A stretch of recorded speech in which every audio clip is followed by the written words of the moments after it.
जय हिंद दोस्तों, सस्ता क्लासेस में आपका स्वागत है। तो आज हम लोग जानेंगे सूरदास के पद, संदर्भ, प्रश्न और व्याख्या अपने शब्दों में जानेंगे। तो चलिए वीडियो को स्टार्ट करते हैं। पहले पढ़ लेते हैं। चरण कमल बंदो हरिराई, जाकी कृपा पंग गिरी लंघे, अंधे को सब कुछ दर्शाई, बहिरो सुने गुंग पुनि बोली, रंग चले सिर छत्र धराई, सूरदास स्वामी करुणामय, बार बार बंदो तिहि पाई। चरण का मतलब होता है चरण, कमल वही कमल का फूल जिसको हमको बोलते हैं। बंदो का मतलब ये है कि वंदना करता हूँ। हरि का मतलब श्री कृष्ण।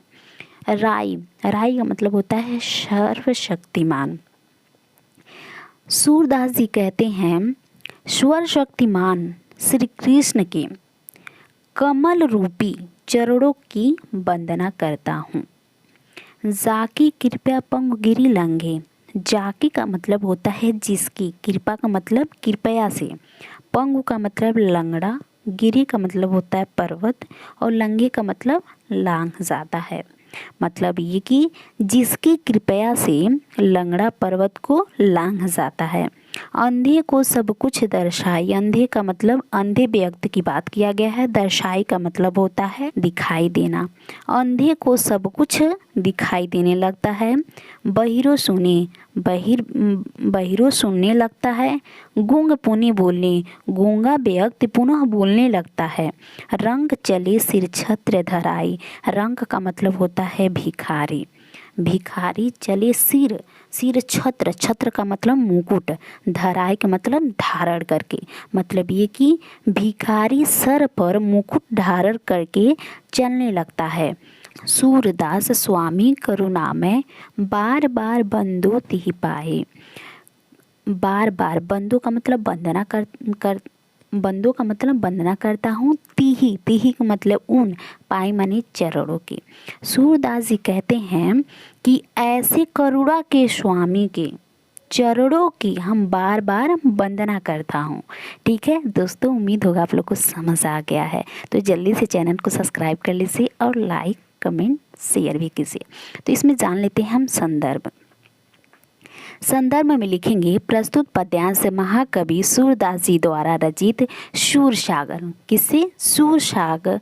शूरसागर महाकाव्य से हमारी पाठ्य पुस्तक हिंदी के काव्य खंड से संकलित पद, किसे? पद शिक्षा से लिया गया है। प्रसंग में लिखेंगे सूरदास जी ने अपने आराध्य श्री कृष्ण के चरणों की वंदना करते हुए उनकी महिमा का अत्यंत सुंदर वर्णन किया है। लिखेंगे सूरदास जी श्री कृष्ण के चरण कोमल की महिमा का वर्णन करते हुए कहते हैं कि हे प्रभु, मैं आपके चरणों की जो कमल के समान कोमल है, इन चरणों की आराधना करता हूँ। इनकी महिमा अपरंपार है। जिनकी कृपा से लंगड़ा व्यक्ति पर्वत को लांघ जाता है और अंधे व्यक्ति को सब कुछ दिखाई देने लगता है, बहरी व्यक्ति को सुनाई देने लगता है और गूंगा व्यक्ति बोलने लगता है और गरीब व्यक्ति राजा बनकर अपने सिर पर मुकुट धारण कर लेता है। सूरदास जी कहते हैं कि हे प्रभु, आपकी कृपा से असंभव से संभव कार्य भी संभव हो जाते हैं। ऐसे दयालु श्री कृष्ण के चरणों की मैं बार बार वंदना करती हूँ। दोस्तों, उम्मीद होगा आप लोग को समझ आ गया होगा। अब आइए कुछ क्वेश्चन है। प्रस्तुत पद्यांश में सूरदास जी किसके चरणों की बार बार वंदना करते हैं? तो इसका उत्तर होगा भगवान श्री कृष्ण जी की। ठीक है, इनके चरणों की वंदना क्यों करते हैं? क्योंकि इनके चरणों की वंदना करते हुए कहते हैं कि इनकी महिमा, उनकी कृपा से असंभव काम संभव हो जाता है। ठीक है। दूसरा है प्रस्तुत पद्यांश का भावार्थ स्पष्ट कीजिए। भावार्थ का मतलब आप समझ रहे हैं, इनके भाव को स्पष्ट करना है। तो ये आपके लिए है, कमेंट में ज़रूर बताइएगा कि इसका उत्तर क्या होगा। तीसरा क्वेश्चन है प्रस्तुत पद्यांश में कौन सा अलंकार है? तो इसमें होगा अनुप्रास एवं रूपक अलंकार। ठीक है, तो आज के लिए बस इतना ही और चैनल में बने रहिए, चैनल को सब्सक्राइब कर लीजिए और वीडियो को लाइक ज़रूर कीजिए।